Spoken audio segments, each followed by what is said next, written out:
you know, one of the things I've tried to do with the book is have it be humorous.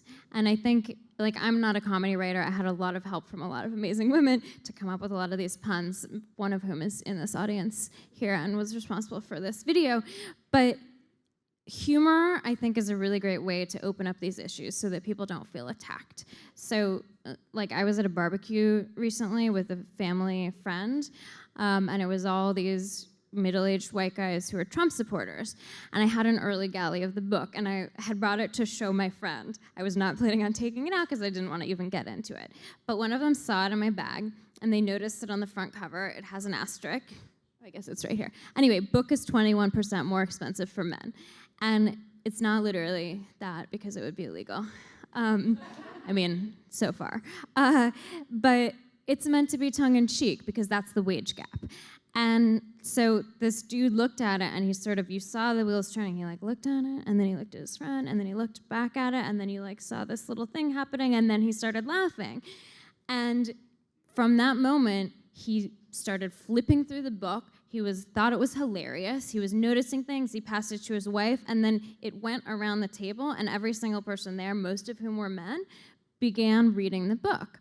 So you are all very progressive millennial men in this audience. You're not middle-aged white guys voting for Trump, I hope.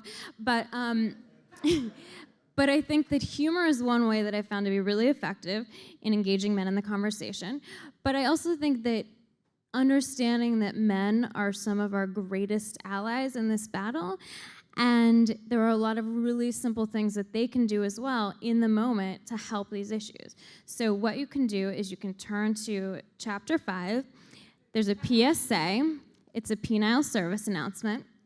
You can tear it out, and it has 14 really simple tips for what men can do. And they range from, if you hear a woman being interrupted in a meeting repeatedly, you can interrupt the interrupter and be like, yo, can you let her finish? You can give credit where it's due. So I'm not going to sit here and accuse men of taking credit for female ideas, though that has happened. But what the research shows is that female ideas are frequently attributed to men without them taking credit. We just assume that a good idea must have come from a man. So what can a man do? He can correct that. He can give credit where it's due, and he's gonna look like a great, selfless person, and you're gonna get to have credit for the idea. You know, if you're in a hiring position, for every man that you interview, you also interview a woman and you interview a person of color. Like, there is no excuse in this day and age to not do that.